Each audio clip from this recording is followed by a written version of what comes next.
I'm a PhD candidate at the Group for Sustainability and Technology at ETH Zurich in Switzerland. And I have attended the plastics treaty negotiations since the second session, so short INC-2. And I'm also a member of the Scientists Coalition for an Effective Plastics Treaty. So before we dive into the contents of this webinar, I would like to take the opportunity and thank the World Resources Forum for continuously nominating me to attend the negotiations and also for hosting today's webinar. Rebecca from the World Resources Forum has been an immense support in organizing the webinar and will also be moderating the chat. And if you have any technical issues at any time, please text her in the chat. Maybe, Rebecca, you can also write a quick hello in the chat, then everyone knows who I'm talking about. Yeah, and also I would like to thank the Swiss National Centers of Competence and Research, short NCCR, for funding my PhD research. So with that, let's start off with the webinar. So since the UNEA Resolution 514 in 2022, the UN member states are negotiating a global plastics treaty to end plastic pollution across the full life cycle. So these negotiations are scheduled to conclude in Geneva in August at the second part of the 5th session. So that's why it's INC 5.2 for those who are not so familiar. So today, and looking at this upcoming final round of negotiations, we are asking the question of what needs to happen for INC 5.2 to conclude with a meaningful plastics treaty. So to obtain insights into this rather complex endeavor, we will hear from stakeholders with different perspectives on the negotiations. And I'm very excited about the panelist participation today. So for you to better understand that, I have 1 second. It's funny. We did a technical check, and then once it's live, of course, there are struggles. So there you can see our participant map of today. I split it into 2 groups, so I'm very happy that we have member states and negotiators on the left. So welcome Amanda from Switzerland and Sam for Ghana. And on the right side, we'll have the observers. So for the international law perspective, we have Dr. Karine Siegwart. For science, we have Professor Dr. Christian Siegberg. And for international law, I had to say Siegwart, apologies. Then we have the civil society. So we have Marianne Ledesma and we have Dalia Marquez. And for the business perspective, we have Jody Russell and Ralph Schneider. I will say a little more on the panelists once we are getting to their input presentations. And with that, I am jumping to the agenda of today. So after my short welcome, we will hop into the plastics treaty status quo and outlook to INC 5.2 from a legal perspective, where Karine will present. And after that, we will hop into the stakeholder priorities towards a meaningful plastics treaty, where we have presentations from the government perspective, from the science perspective, from the civil society perspective, and from the business perspective. And following that, which will approximately take an hour, we have 20 to 30 minutes of a moderated panel discussion where I have questions prepared, but you're also very welcome to text questions into the chat. So there is a dedicated Q&A section where you can ask questions to specific groups, either, I don't know, science, civil society, or general questions. And in the end, we will pick 2 to 3 to ask live here. Please also mention your name and your affiliation, which makes it easier to moderate. So with that, I would jump into our first part, which will be the plastics treaty status quo, which will be presented by Karine Siegwart. So that is from an international law perspective.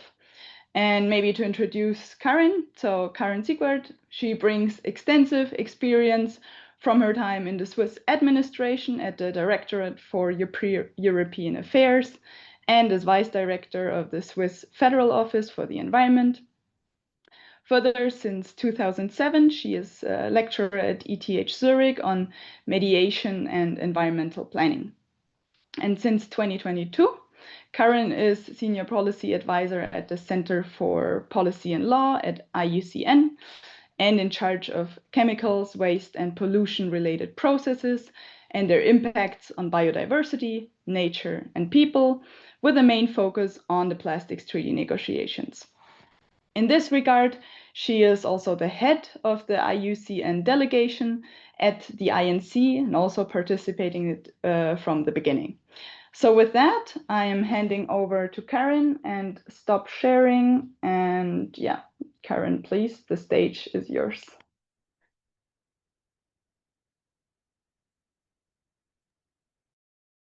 Thank you so much. Sharing my screen.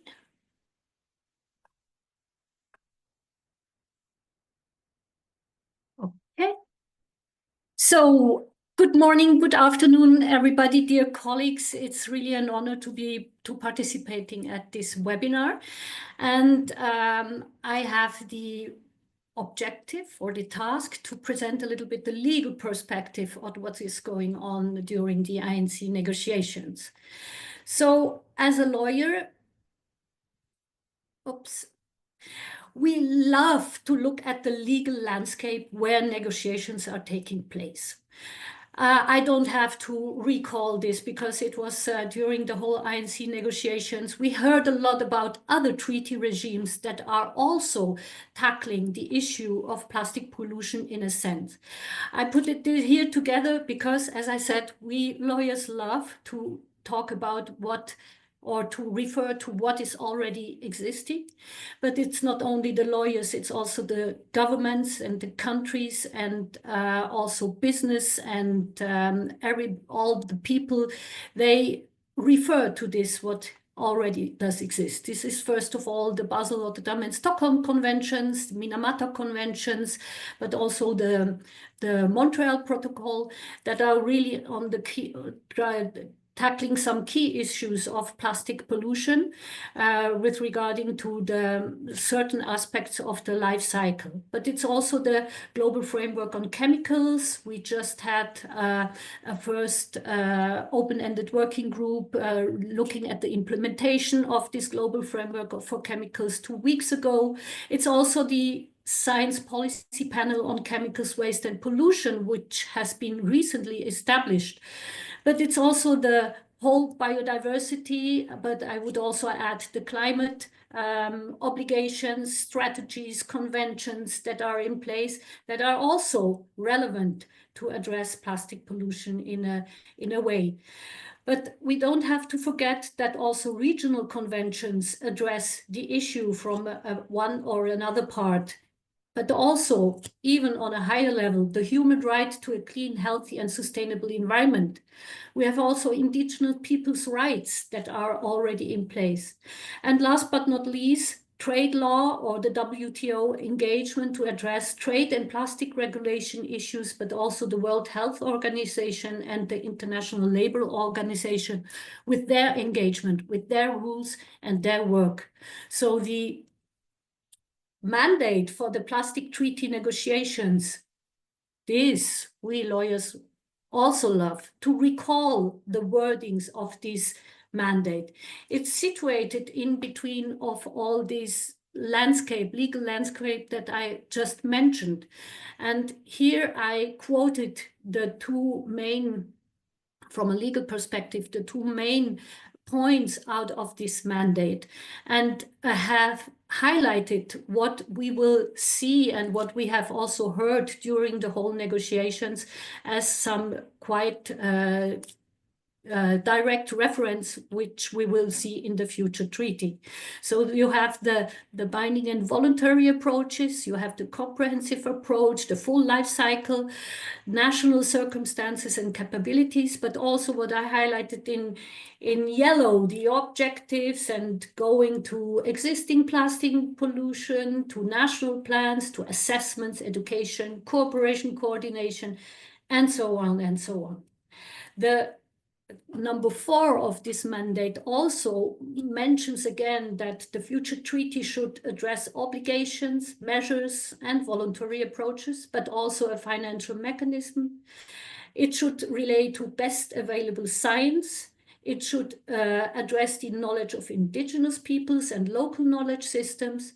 We should build on best practices and also including those from informal and cooperative settings, but also rely to a mechanism that provides policy relevant scientific and socio-economic information and be efficient in the organization also with regard to a future secretariat. So what does this mean, this mandate? And I want just briefly say what are the challenges also for the INC negotiations, but especially also the negotiators. If you have a look what this future multilateral environmental agreement has as a scope, it's predominantly a circular economy approach that should be addressed across a very complex plastic life cycle. I can recall the lead negotiator for the European Union who mentioned this is not a traditional multilateral environmental agreement that we are negotiating, but with the circular economy approach, there is much of economy and social welfare issues, but also socio-economic aspects in it that should be combined in a way that it's also applicable through the countries and the stakeholders and organizations in place. This rapid speed at which this treaty has to be negotiated for many countries, especially developing countries and seeds, it was quite a challenge, and it's still a challenge because this small amount of time means also that they have small negotiating teams. And what we have seen in our project work is that language barrier and also technical and legal knowledge barriers for some countries were quite huge. The outcome of INC 5.1, you know it, it's the chair's text that will also serve as a starting point for the negotiations in Geneva. And based on this UNER resolution that I mentioned, but also all the documents that have been issued so far and served as a basis of the negotiations have something in common. And this means especially that the future plastic treaty should be science-based and address all phases of the plastic life cycle, including production, should also consider ecosystems and human health, human rights aspects, just transition, economy, circular economy approaches, but also, and this is important, include convergence and complementarity and coherence with other agreements. And finally, should include obligations and measures and voluntary approaches, as well as a financial mechanism. It's important to say also that the committee has established a legal drafting group, which began its work at the last INC 5.1, and which will have a lot to do also, I would suppose, during INC 5.2. If we have a look on the chair's text of December 1, the structure, it follows the key words of the mandate, we could say so. I just took out this of the chair's text, the several articles, but you see also that some or many articles have brackets. If the whole article, sometimes also they have in the article different options. So a lot of work is still to be done. We have in the meantime also some bigger international conferences that have taken place. For example, the United Nations Ocean Conference, where political declarations have addressed the commitment to solve the plastic pollution and also the commitment to be further engaged in the negotiations of the INC so far, and also in particular for Geneva. This is one example. We have then also within the committee negotiations, we had the heads of delegation meeting on 30th of June to the 2nd of August, which discussed the chair's text in a way that several clusters have been addressed. And you find here also how the negotiations have been done so far. But so far we didn't have any, as observer, any outcome publicly available from this meeting. Further, we just had the Rio de Janeiro declaration from the BRICS states, where they also in one part of this declaration addressed their commitment to the plastic pollution treaty negotiations. And so what does this mean ahead of INC 5.2? Certainly, we can, from all these negotiations going around and the three text being as a basis for the negotiations, we can say that there is some agreement that we have in a future treaty measurable, ecologically sustainable, underpinned by science, objectives, targets, and actions. And these should address the circularity of production and consumption patterns, following the waste hierarchy and the full life cycle. And as many countries also wanted to see in a future treaty, provisions on reduction of plastic production and chemicals in products.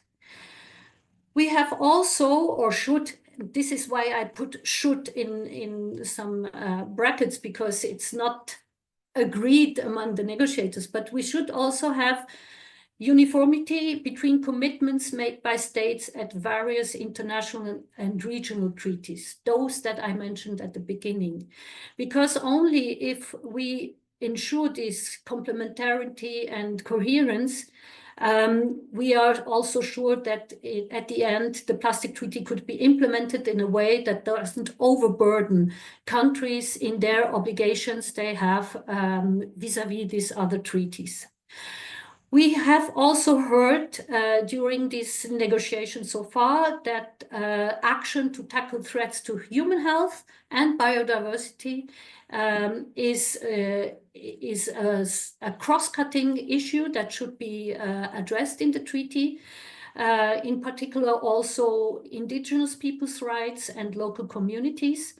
And this could be done in Article 19 of the chair's text. And finally, the whole process should ensure an inclusive, just, and gender responsive, because only so we will have at the end an effective and nature-positive treaty as an outcome. Not forget that many of the legal commitments on global level have to be implemented in municipalities or on a very local level, and has to be implemented also by, for example, the informal sector and small and medium enterprises. So don't forget those. So at the end, potential critical points at this juncture of science, policy, and international law at INC 5.2 in Geneva, it will certainly be a common understanding what we mean by a full life cycle approach and circular economy solutions. It will also be importantly that the impacts and the effects on biodiversity, climate change, and people are addressed within the treaty, be as a preambular language or throughout the treaty. This is also on human rights, human health, just transitions, and indigenous people's rights. In a way that in the treaty it's recognized. Something very important is also the coherence and convergence with other international treaties. The financing, the means of implementation, we know that this is a very critical issue also from other treaty regimes, that only when we find a solution on means of implementation and financing, at the end also a treaty can be adopted and implemented. The trade-related aspects are critical also from a legal standpoint. Then the stakeholder involvement, the role of the private sector, science for sure, and the role of this future science policy panel to think about. Then at the end, also the governance and the rules of procedure. We know that consensus versus voting is always an issue. And also what we can think about treaties outside the UN system and versus a treaty inside the UN system. These are a little bit my overview for so far, and I'm looking forward then also answering some questions and hear from my colleagues from the different sectors how they will address this INC 5.2 in Geneva and the Future Plastics Treaty. Thank you. Thank you very much, Karine, for sharing these insights. And I think it's always good to be reminded of what the mandate says to develop the global legally binding plastics treaty. So I think that is a great start kicking off. Thank you very much. And with that, I will hand over to Amanda Finger from Switzerland. So Amanda, I'm very happy to have you here. You're negotiating actively, but I'm also very happy because Switzerland for this INC session will be the host country. So that is particularly exciting. And to Amanda herself. So Amanda is a senior policy advisor at the Swiss Federal Office for the Environment since 2019. And she's working in the Waste and Resources Division on plastic circularity and has been part of the Swiss delegation in the Global Plastics Treaty negotiations since INC-1. And in the negotiations, she brings in her expertise on circular economy and pollution aspects and bridges up, mid, and downstream issues related to plastics. Welcome, Amanda, and I'm very happy to hear your perspective from a government side. Thank you very much, Ricarda, and also good morning, good afternoon, good evening to all the participants who are listening in. I'm very happy to be here. Thank you also for the World Resources Forum and also ETH Zurich for having me here today. I am sharing my slides now, is that correct? Good, perfect. So I'll dive in, and so my job is to give you today a little overview of our priorities of a government, and I will also be deep diving into one of the articles that have just been shown by Karine Siegwart on the slide, which is Article 3.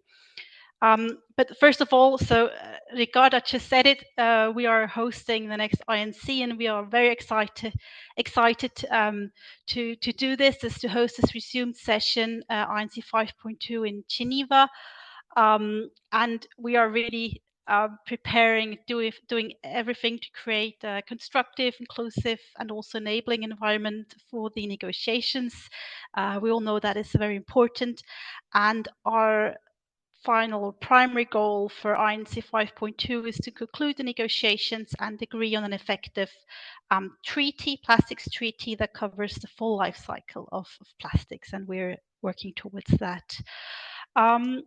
So I would now like to highlight sort of generally our priorities in these negotiations. So what are we working towards? We're working towards control measures that effectively protect human health and the environment from plastic pollution. We want control measures that help to achieve a sustainable production and consumption levels. We put a lot of also focus and weight on control measures that will eventually phase out the most problematic plastic products and chemicals of concern in plastic products. I will talk more of that afterwards. We want control measures that promote a non-toxic and sustainable circular economy for plastics. And of course, we also want to ensure that we have an effective and balanced financial architecture as the sort of the outset for all the countries. All the countries have very different starting positions, and it's important to acknowledge that. So to sum up, we support measures along the full life cycle of plastics. So Ricardo mentioned sort of this bridging of up, mid, and downstream. All of this is needed, but especially upstream and also midstream control measures. They need to be in the treaty for the treaty to be effective. Those of you who have been sort of dealing with this issue already in the past, so the plastic issue is very complex. We have it's such a diverse material consisting of so many different plastic types and chemical additives.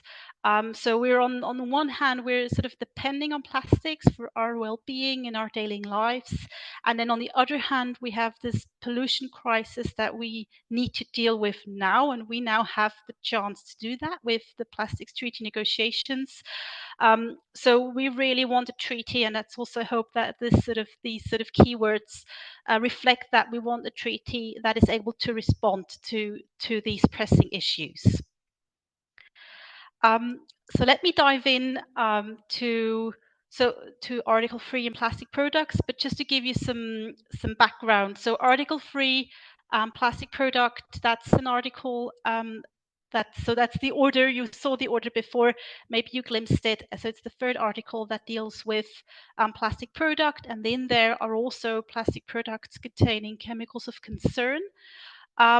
Maybe for those who are not familiar with the negotiations, the chemicals of concern in plastic products, that's been sort of a topic with very divergent views.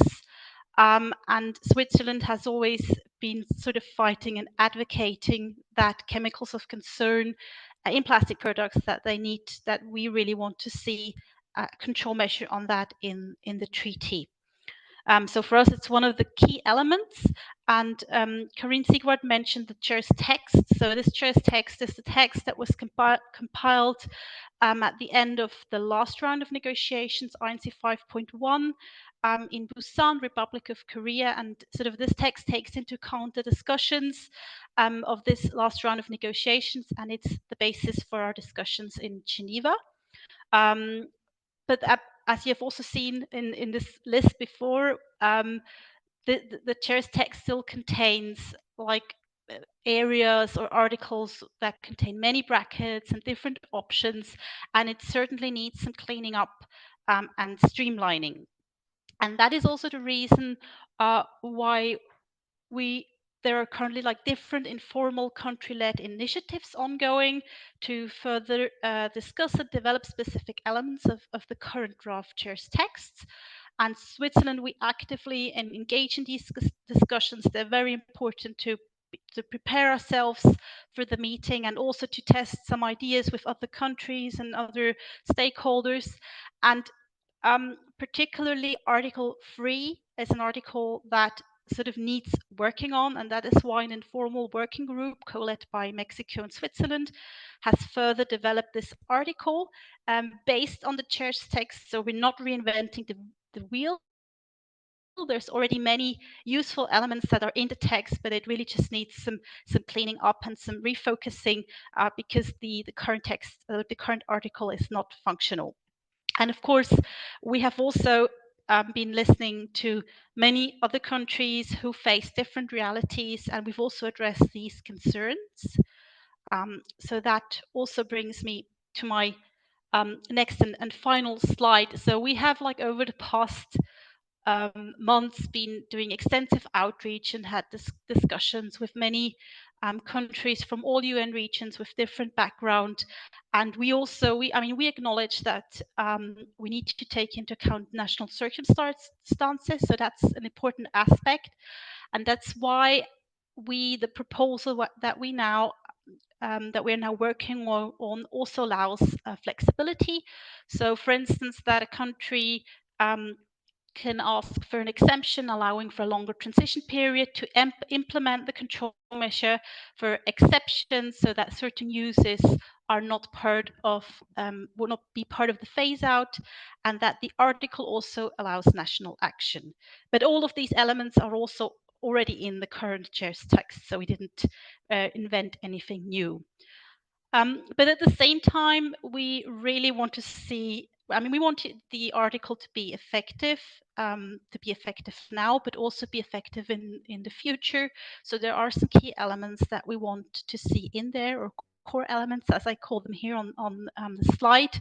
So first of all, the article needs to consist of a legally binding control measure at the national and global level. So that includes a global ban on certain problematic plastic products, and that they are listed in an annex to the treaty.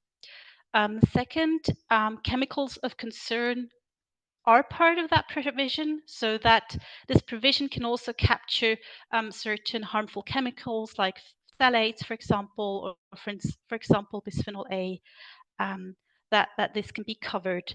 And then the third point is the mechanism, so that we have a mechanism to update the list in the future. So we would start with an initial list, but then we would want to update that.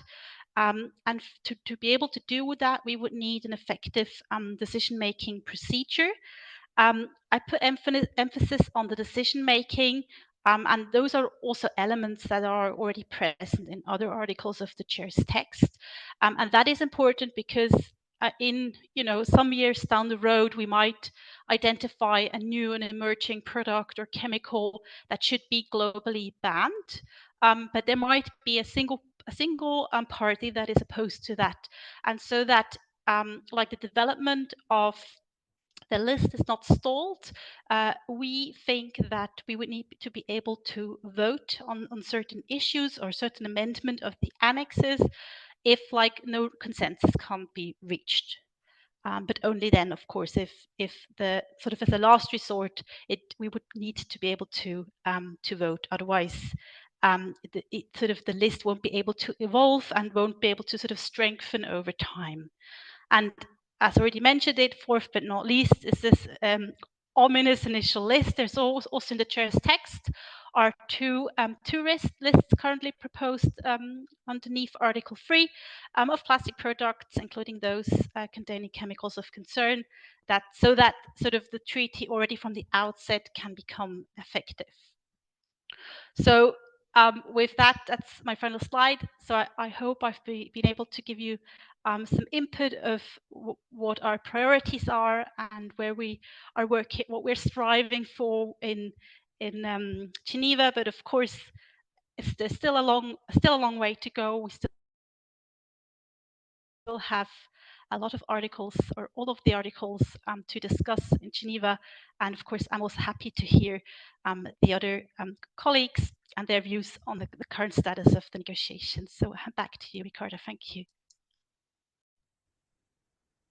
Thank you very much, Amanda, for presenting the position and priorities of Switzerland and for hosting, of course. That's great. With that, I'll directly hand over to the next government perspective, speaking for Ghana, which is Dr. Sam Adukumi. And for Sam, I will share the screen to make sure we don't have technical issues there. And okay, should be working now. So for Sam holds a PhD in environmental chemistry and has extensive experience with multilateral environmental agreements and frameworks. And he worked in the Environmental Protection Agency, now Authority of Ghana, for almost 3 decades. And Sam is also the executive director of the Environment Youth Action Network and Enviro Health Consult. And he is a regional and national expert for chemicals and waste. and also a lead negotiator for Ghana and Africa in the global plastics treaty negotiations. So welcome, Sam. And I hope you can see my presentation. I'll mute and then you can take over. Thanks so much, Ricarda, and good morning, good afternoon, good evening, colleagues from wherever you happen to be around this time of the day. So can you show the next slide, please? I'm going to talk about the national priorities for Ghana, and of course, which also is a very important one for perhaps our region and then even developing countries as well. So let me look at first of all, the national priorities. But before I go on, I would like to say that we in Ghana, we consider the INC text of 1st December 2024 as the solid basis for negotiations at INC-5.2, even though we believe that there are many things to further consider, but it's a good starting point.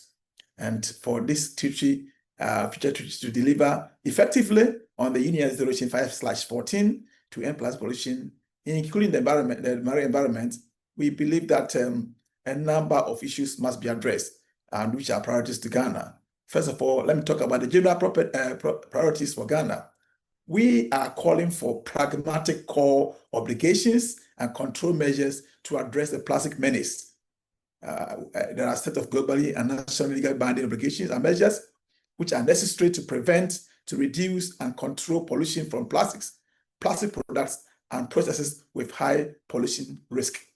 And we believe that the treaty should cover all plastic as well as plastic products.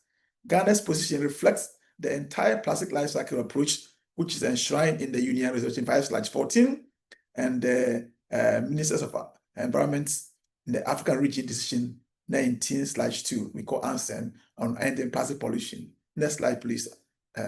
Yes, thank you. So let me move straight to the priorities, specific ones. First of all, let me touch on the scope. We believe that the scope for an effective treaty must encompass the full life cycle of plastics, not just be reduced to a waste management treaty, which would be quite unfortunate. And for this full life cycle approach will ensure effective protection of human health and environment from plastic pollution of all forms, underlined. And we believe that the following areas are really important. We have the upstream, the midstream, the downstream, and other specific areas, sources and strategies. For the upstreams, we need to be talking about the chemicals of concern, sustainable consumption and production of virgin plastic polymers, which we believe Articles 3 and 6 in the chair's text should be dealing with. Also, for the midstream, we talk about the product design and use of plastics and also chemicals of concern, which are also used there, referring to Articles 3 and 5 of the chair's text. And then for the downstream, where also we have releases and leakages, the plastic waste management and treatment are also very important. And these are to be addressed in Articles 7, 8, and 9 of the text of the chair. For other specific issues like microplastic pellets, fishing nets, and others, we believe that Article 7 on releases and leakages should be able to address them. And another very important aspect is the health aspect, which is more or less a cross-cutting issue. Remember that we want to foster a convention or a treaty that protects human health and environment. Many will call it a One Health approach. So health is very important, and this must be addressed in Article 19. In essence, Ghana is looking for a future plastic treaty which covers all types of plastic materials and include a mechanism for regulating and or restricting chemicals throughout their life cycle in the plastics. It should lead to sustainable consumption and production of plastics with a focus on reduction and minimization. There should be a global production reduction target, which must take into consideration national circumstances. Next slide, please. Yes, another important aspect, which is a priority to my country, is about protecting human health and environment from hazardous chemicals in all plastics. We can see from the text of the chair, Articles 3, 5, 7, and 8, that there are strong linkages among these plastic products, chemicals of concern in plastic products, waste releases, product design, and others. And we believe that the future plastic treaty should identify and eliminate hazardous chemicals groups with potential to harm human health and environment that can be released throughout the plastic life cycle, from extraction to disposal, including the prohibition of recycling of plastic containing toxic chemicals, which we believe will promote a toxic-free circular economy. There's the need to apply a global and mandatory approach for listing chemicals of concern in plastics. And we believe that an initial list of chemicals and chemical groups which are used in the manufacture of plastic products should be identified, and such chemicals or substances banned from all plastic materials, not only the products. The treaty should also focus on substances such as phthalates, bisphenols, polyaromatic hydrocarbons, and toxic metals, which are not addressed by other MEAs like the Stockholm Convention in particular. The next slide, please. Again, we are talking about a reliable and independent science review committee, which should be created to update the list that we talk about as new science emerges on chemical hazards. The process must ensure public participation, access to information, and access to justice. And again, if there are any guidelines that will be adopted under the future treaty, we believe that it should involve global and national and voluntary approaches as well. And finally, a combination of hazard and risk-based approaches for the identification and classification of chemicals of concern in plastic using the two-step approach is preferable. The next slide, please. So perhaps getting to the end of my presentation, I would like to highlight on an independent financial mechanism, which is very critical for my country, for our region, and for all developed countries. We support, as Ghana, that countries that produce and export primary plastic polymers have a financial liability. Therefore, an independent financial mechanism should be included in the future plastic treaty to provide new, additional, sustainable, and predictable financial support based on the polluter pays principle, which is from the Rio Declaration, by sourcing funds from the plastic producing and exporting states, ensuring adequate funding for the sound managed chemicals, sound managed plastic throughout the life cycle, and avoid harm to human health and environment. We think that the application of polluter pays principle is crucial, for it requires that the cost of all impacts of human health, society, and the environment caused by the production, use, dumping, import, and export of plastic are recovered through policies such as external producer responsibility. This is very critical for Ghana and for developing countries, Africa in particular. Next slide, please. I think these are the things I want to highlight for now, and during the discussion, we'll talk further about some of these things. Thank you for the kind attention.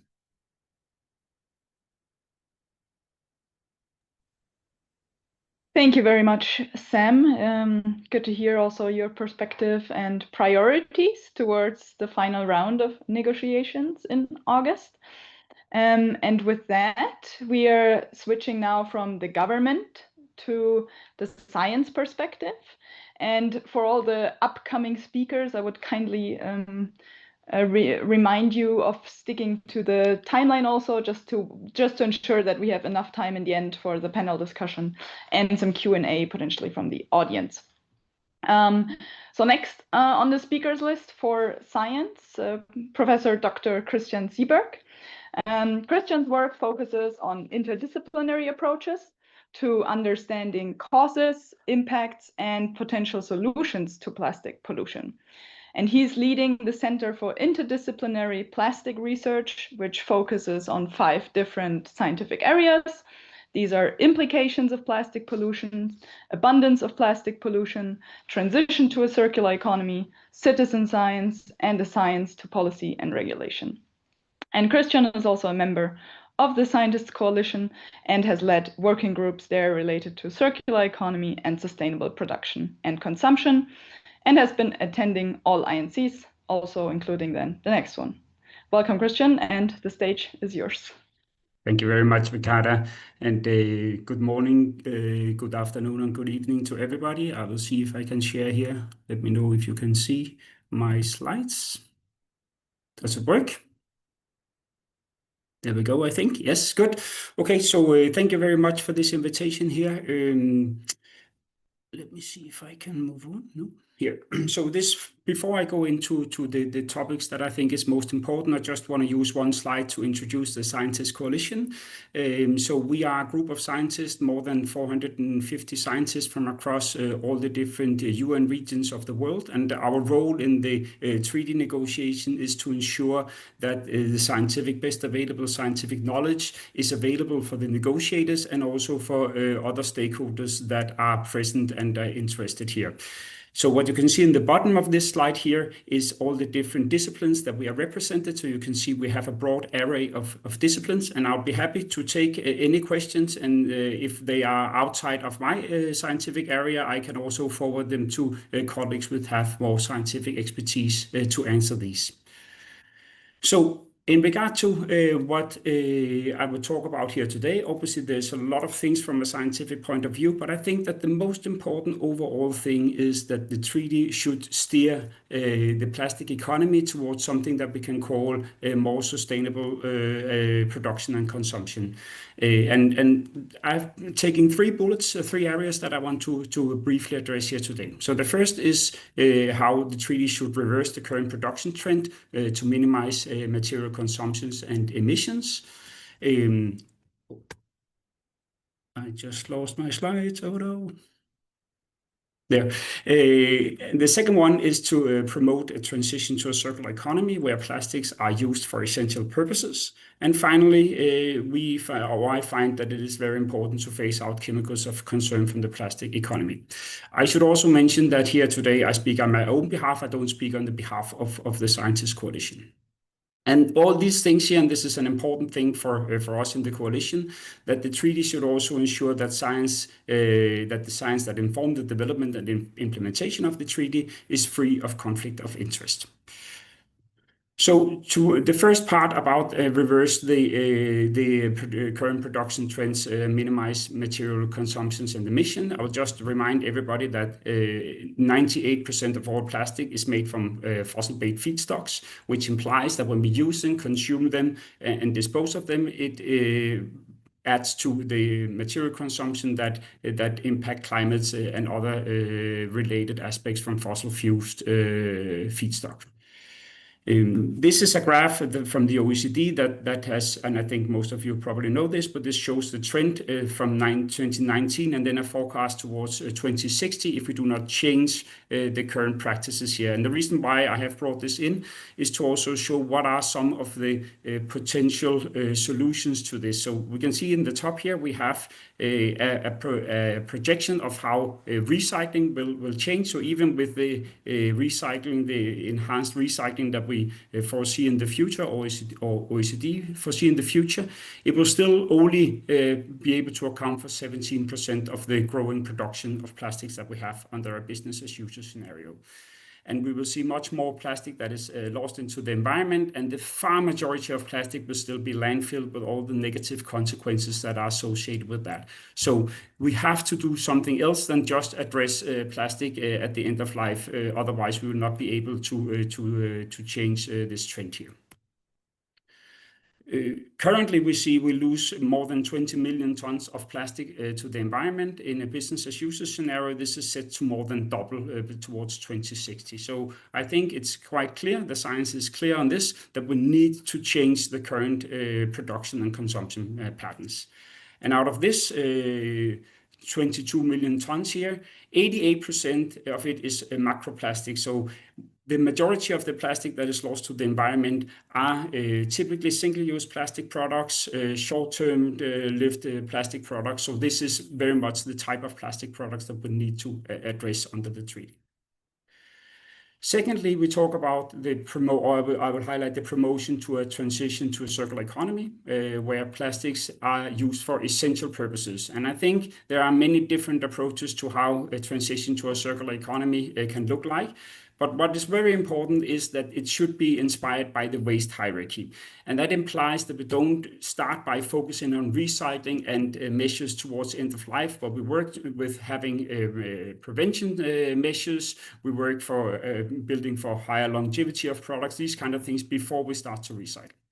And the way that I really like to illustrate this is this conceptual figure that was made by or published in the Circularity Gap Report, where it shows that the first thing you have to do is narrow the influx of plastics into the economy. So we have to use less. Only after that, then we can start to look at how we sort of slow the progress of materials through the life cycle by making things that last longer and phasing out single-use plastics. And only when we have considered these things, then we should start to look at how we address end of life much better by recycling and regenerating materials. The final point that I wanted to address here is what we have also heard the previous speakers also talk about is chemicals of concern, which is a very big issue currently. This first figure here is from the report that was published by UNEP in 2023, where they mapped chemicals in plastic chemicals, more than 13,000 plastic chemicals they mapped.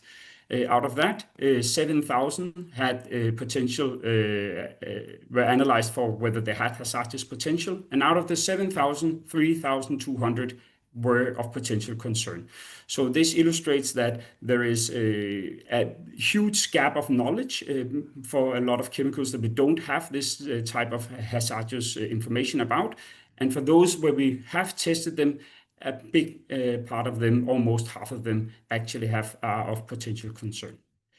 A similar conclusion was made in a report that was published a year after by Martin Wagner and colleagues, the PlastChem report. And as you can see here, they mapped more than 16,000 chemicals, and the blue part of the bar here is all the chemicals without hazard data. So again, big uncertainties about the impact of the chemicals that we use in the plastic. And as you can see, the red bar here is hazardous chemicals, and only very few chemicals has no hazardous potential in this report here, highlighting that chemicals of concern is something that must be addressed if we want to have a transition to a circular plastic economy that is more based on sustainable production and consumption.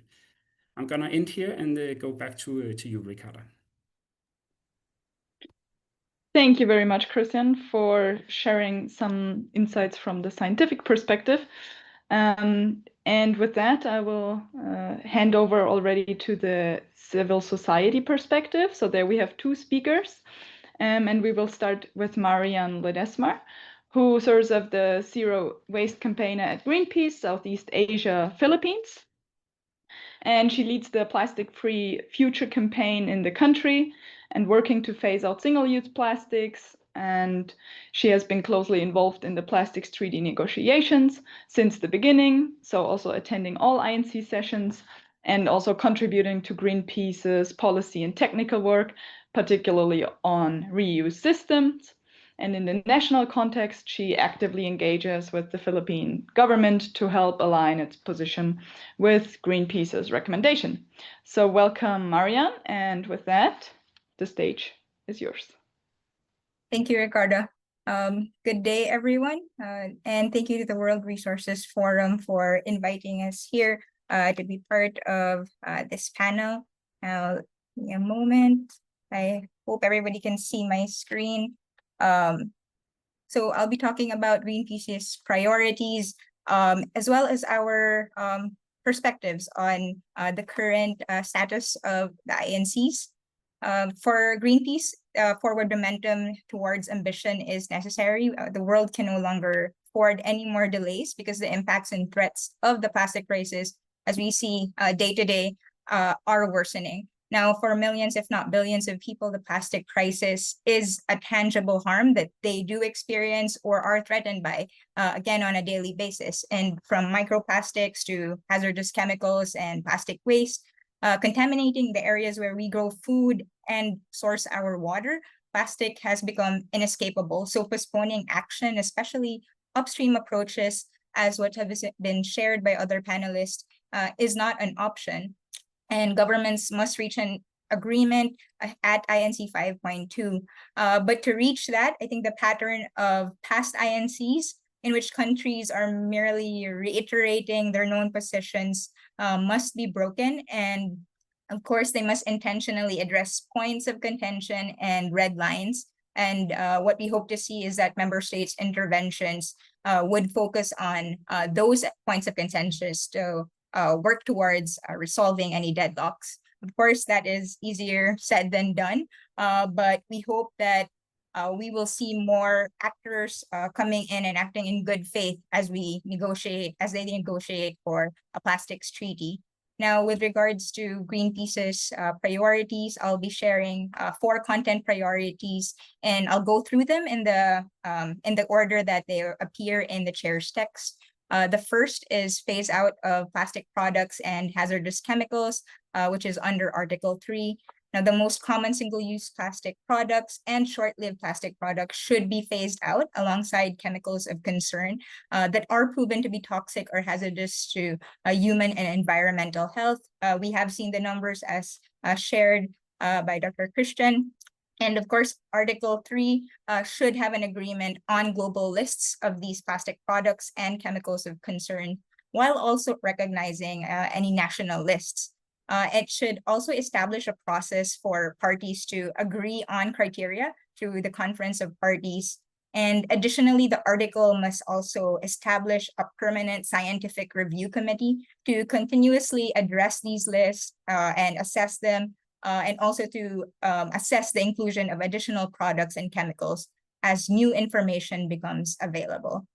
Now, for the second priority, Greenpeace also would recommend a global target to reduce production of primary plastic polymers under supply, or Article 6.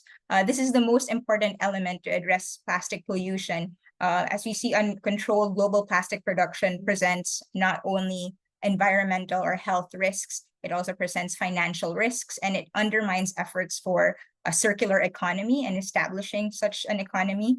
It also has clear threats to our climate and planetary boundaries.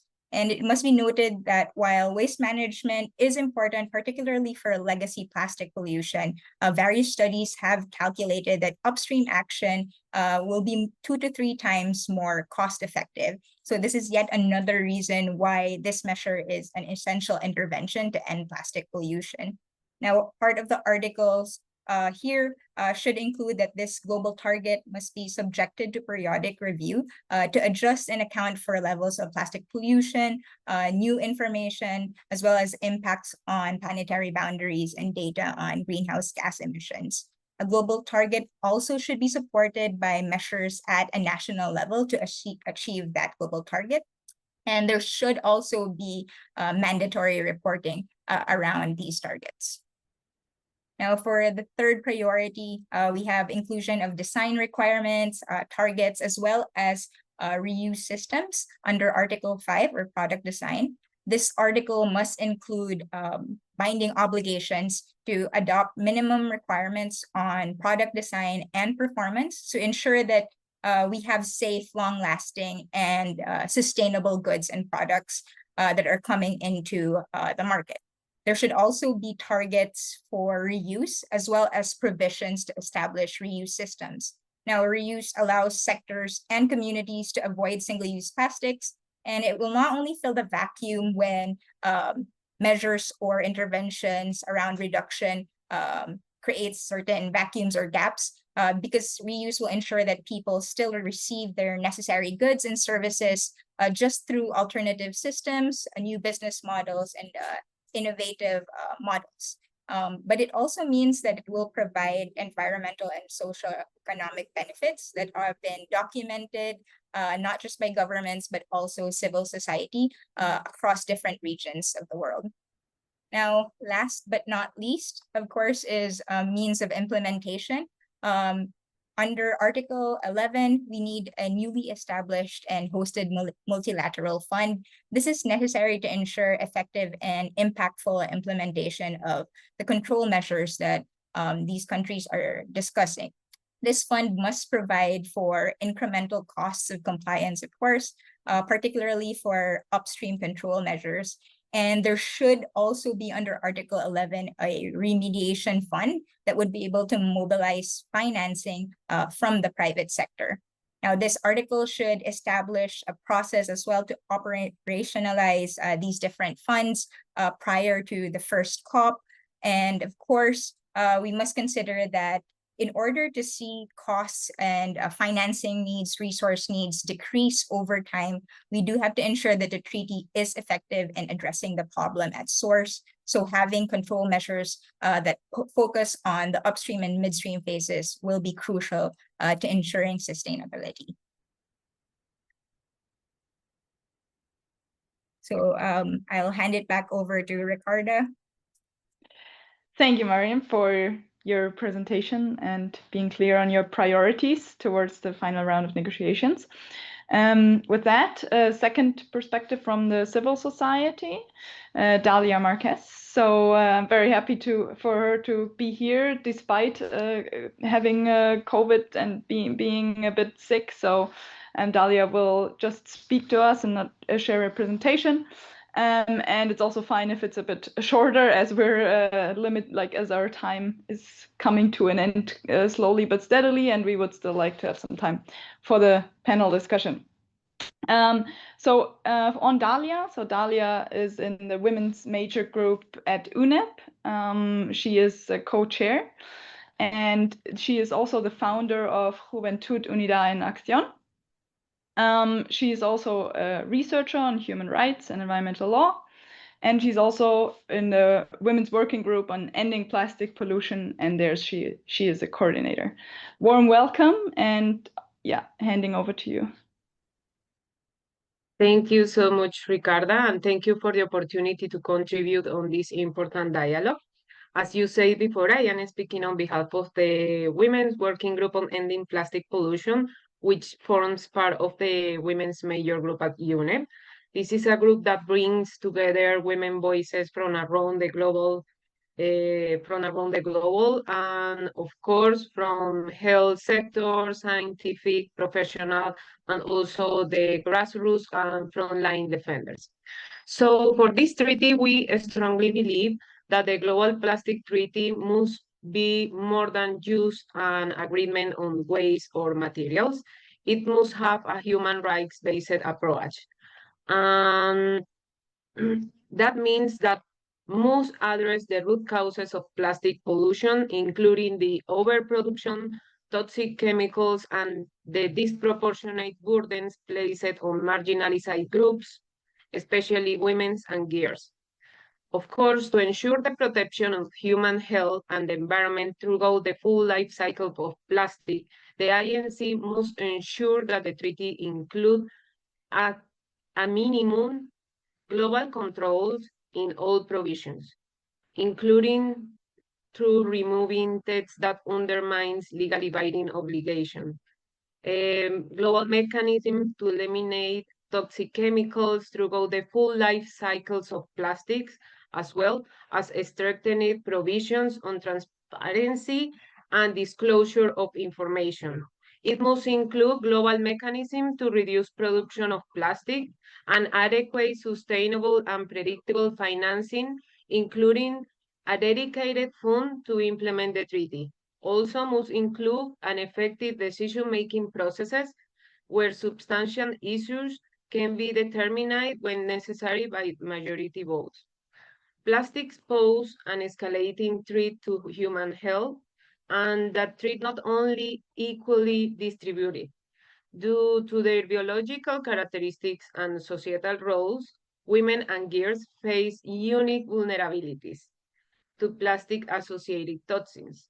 Usually, women and girls are often caregivers, informal waste workers, waste pickers, consumer of personal care products that contains microplastics, and the plastics are affecting the child even before birth. Therefore, we need a gender-responsive measures in the treaty. We welcome, of course, that the current draft mentions women in the context of just transition, which is crucial, of course. However, we are concerned that this is the only place where women rates appear in the full text. That limited mention is not enough. Gender equality must not be confined to transition measures. It must be mainstreamed across all the sections of the treaty. Therefore, we urge the negotiators to recognize that Without a gender-responsive measures, the treaty risks perpetuating the existing inequalities rather than dismantling them. We also emphasize that plastics are not just visible pollution, they are chemical pollution. Many of the substances added to plastics, such as endocrine disrupting chemicals, interfere with the hormonal function and have long-term consequences on reproductive health, neurological development, and immune systems. These impacts are especially dangerous for women, pregnant people, and children. Emerging scientific evidence is deeply troubling. Micro and nanoplastics have now been detected in human placentas, and even in the first bovine of newborn, initiating there were found plastics, micro and nanoplastics, indicating that the exposure to the harmful plastics particles begins before birth. This is really dangerous. This is not only a scientific alarm. This is a clear violation of our right to health. Given the urgency of the scaling crisis, we, the Women's Major Group, call for the treaty to include a robust legally binding commitments, including limits on plastic production, especially for single-use and unnecessary plastics, bans on toxic chemicals and polymers of concerns, including additives that disrupt endocrine and reproductive systems, restriction on intentionally added microplastics, such as microbeads in cosmetic and clinic products, the development of a globally harmonized system for chemical transparency and traceability, covering the full life cycle of plastic products from the design to the disposal.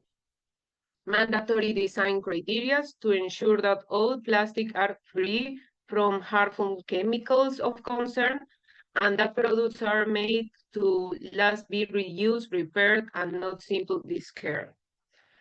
We also insist on a treaty framework that guarantees the meaningful, informed, and equitable participation of stakeholders, including women, youth, indigenous people, waste pickers, and formal workers.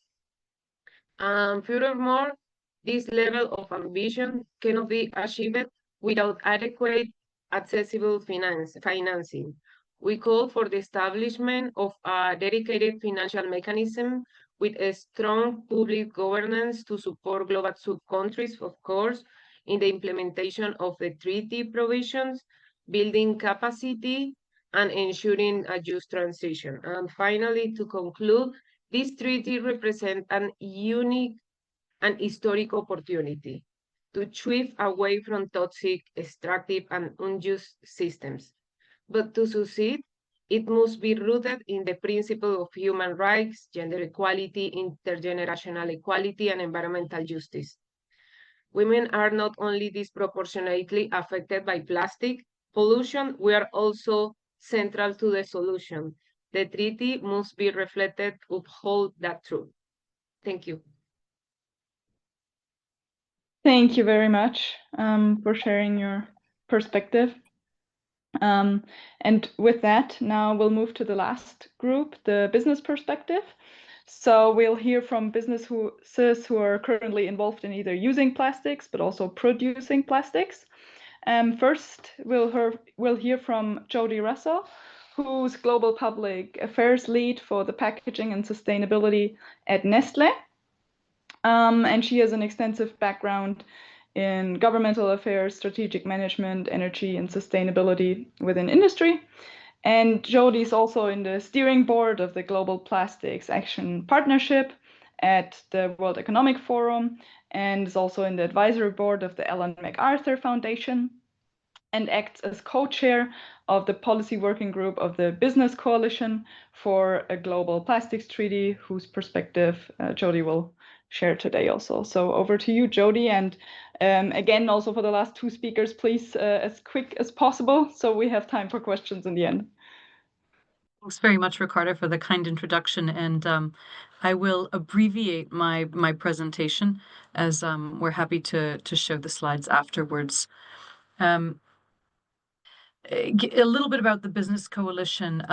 We are a group of almost 300 organizations, from finance, packaging converters and producers, users of plastic packaging in brands and the retail sector, waste management companies, NGOs and business associations, trade associations, as well as other companies, for example, in technical services, IT services, analysis, who are supporting the circular economy's development.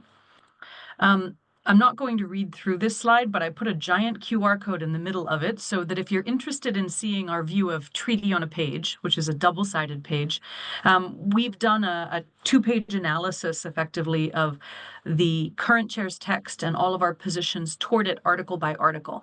So the first slide is looking at the foundational pillars for the treaty and what the priorities are for core obligations that we recommend, looking at plastic products, chemicals used in plastic products, design, as well as sustainable production and consumption of plastics and circular economy approaches to waste management. Then we also look at enabling effective implementation in terms of what should be done in terms of national action, what makes sense in terms of reporting on progress, and an implementation support, the topic of finance and international cooperation that's been raised by a number of the prior speakers. We also seek to address the just transition and inclusive stakeholder engagement in the process in Articles 10 and 17. So we invite you to check out our site where we have these materials available. I wanted to take a moment to share the work we have done on harmonized regulation versus the current status quo, which is voluntary national measures.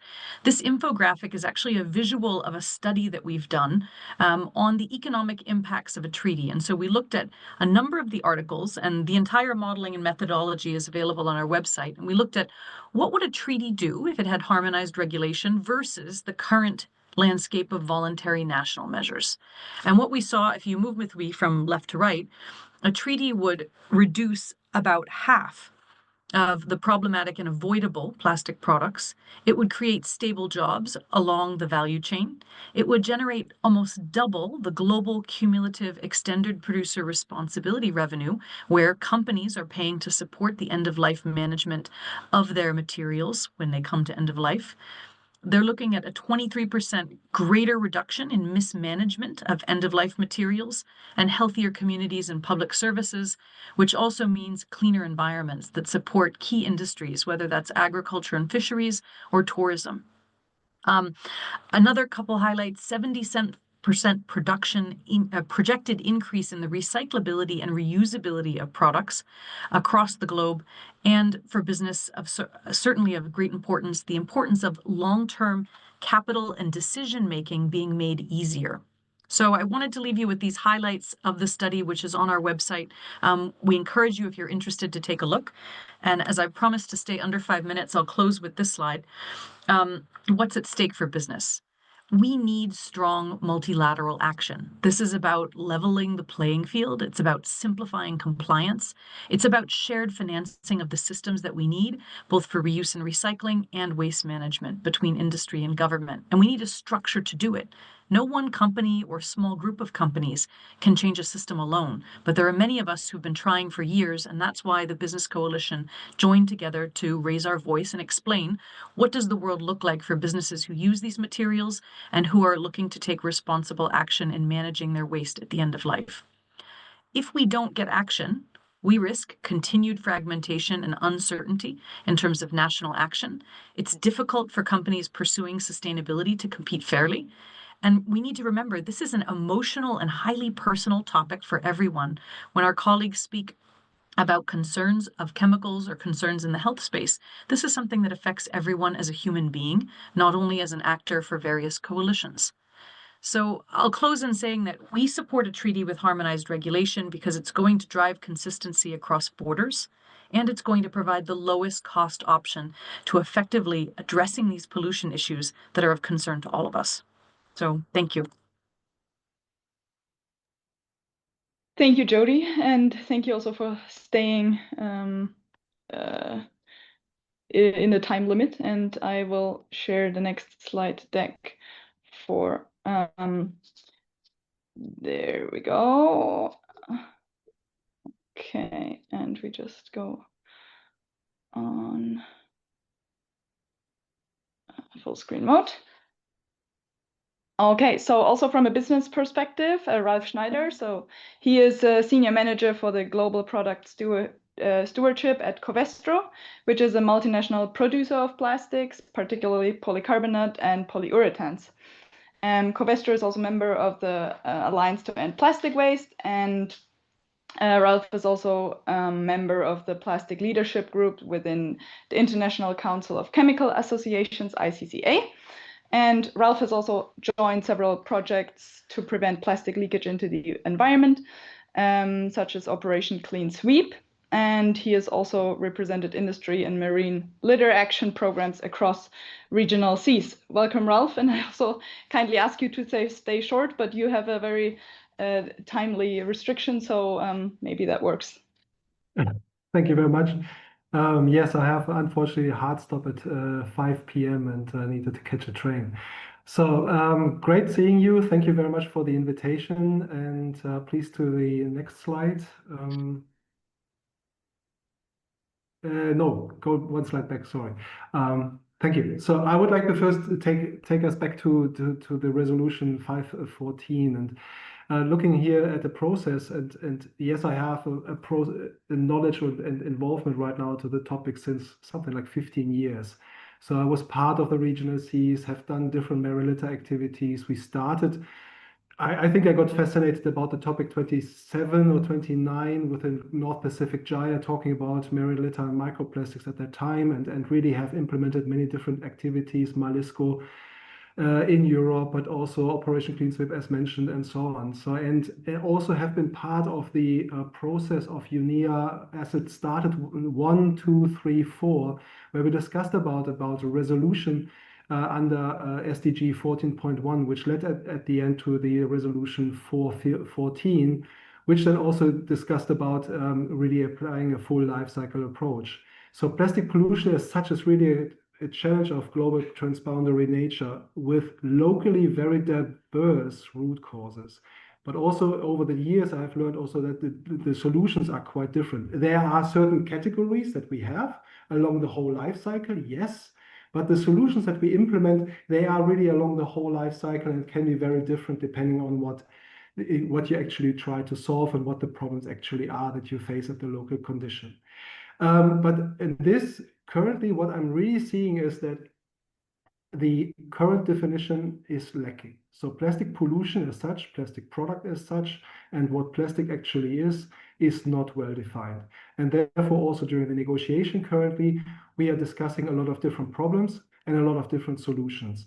And I would also caution here in this area to say, we want really to solve at least one grand challenge, which is plastic waste articles and particles in the environment, and also the threats that are coming from that, and really applying this with a full life cycle approach. And that is something that it would be for me the minimum requirement that I would like to see in this kind of global treaty.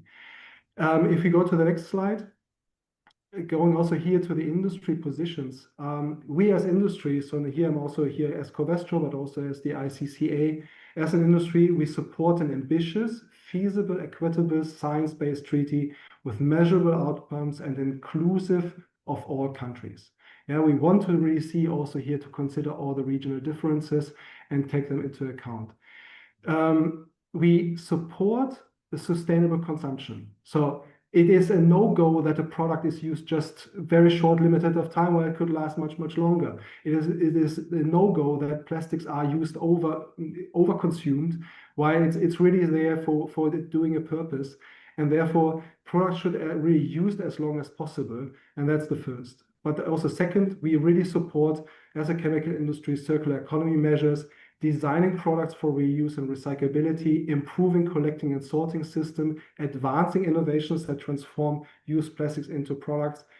We would like to see ambitious recycling and recycled content targets, because this is when we talk about upstream. When we are producing materials, we also want to use recycled content in that, but we really need downstream also markets where we are putting these materials into. So this is why we need this kind of, why we are asking also for ambitious recycling and recycled content targets. And yes, also to establish waste management and ensure collection and to manage it so that it really can become a resource. To do that, there are the discussion about global lists. We are not in favor of global lists. We are, on the other hand, really favoring a decision tree approach, methodologies to locally understand the situation that you have, go into the root cause analysis, working then step by step on really working structured approaches to understand what the issue is, either product design, waste management, or wherever the solution is. And I've also done this in various different dimensions over the years. So also, there is the discussion about chemicals. Yes, we think this is not the right place. So the global treaty, if you put this into the global treaty, it's overburdening, and it goes back again to the definition of plastic pollution. Where do we come from? What problem do we want to solve? However, chemicals as such is an important topic, and also product safety is an important topic. And therefore also ICCS developed also the additive database. Christian, you have mentioned also the list of the substances, and also, yes, we are also offering here, and I will share this also in the chat. We have also developed there the currently additives in commerce, a list which you can look and assess, and it's based on the UNEP Chemical Plastics technical report, but it's also taking it further. So with this, also I would like to say we are going plus to the third slide. And we are also doing our share. So a lot has been said also about financial contribution, but really we are really seriously investing by ourselves into this. And that's also why we are asking for recycling and recycled content targets, because we need the markets for using recycled content. We are currently looking at 128 circular economy projects with roughly 18 billion industry investment. Also as Covestro, we have made a commitment to become fully climate neutral by 2035 and circular by 2050. And also currently we are using 55,000 tons of renewable raw materials by 2022. And also we are running various different circularity projects, not only on the technology, but also to establish the value chains. And that's really also why we need, again, going back to the recycled content targets on that. So really here we are contributing also through the Alliance to End Plastic Waste and other elements also on transparency, but also on capacity building. I think this is really crucial and really there to take everybody on board, because if not everybody is on board and not really considering the situations that everybody is in, we are not designing really the right solutions. Thank you very much.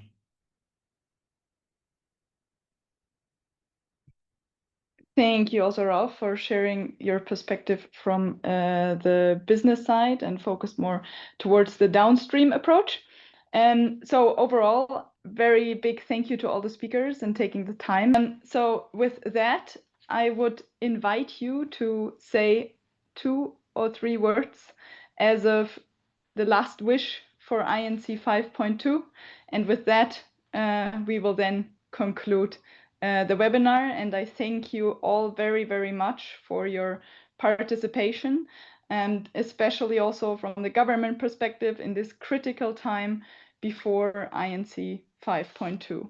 So with that, maybe starting in the speakers order, as we had in the input presentations, a last wish for INC 5.2, and that's going to be it for the webinar then, and thank you very much.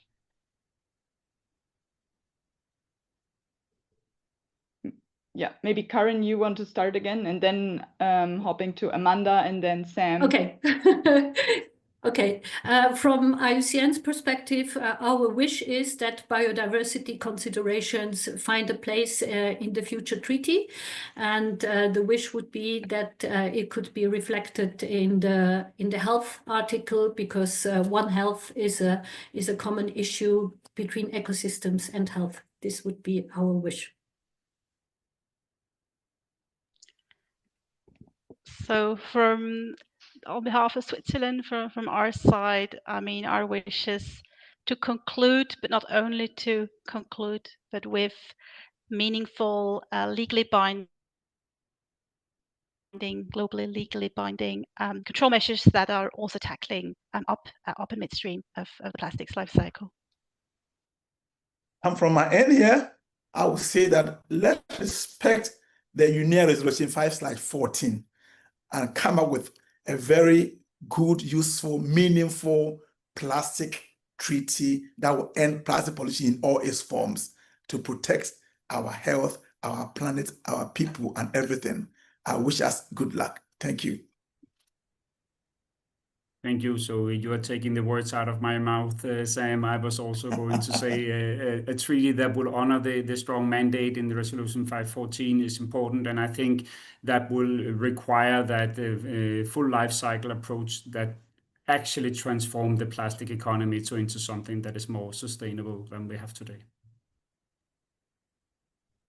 For Greenpeace, it is to have a treaty that will ultimately end plastic production or phase out plastic production, as well as looking at better systems to replace single-use plastics with the establishment of reuse systems. Well, the wish of the Women's Major Group is to achieve in this INC global plastic treaty with a human rights-based approach that have at the same time a gender-responsive measure, including the full life cycle of plastics, following the mandates of the UNEA resolution.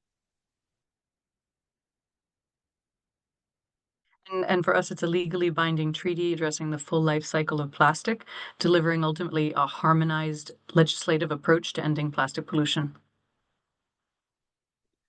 Thank you very much to everyone, and also for being so patient and staying with us. And this webinar will then also partially be uploaded. Yeah, thank you very much. And with that, I'm closing. And then we'll see all of you, most of you, and potentially also some participants at INC 5.2.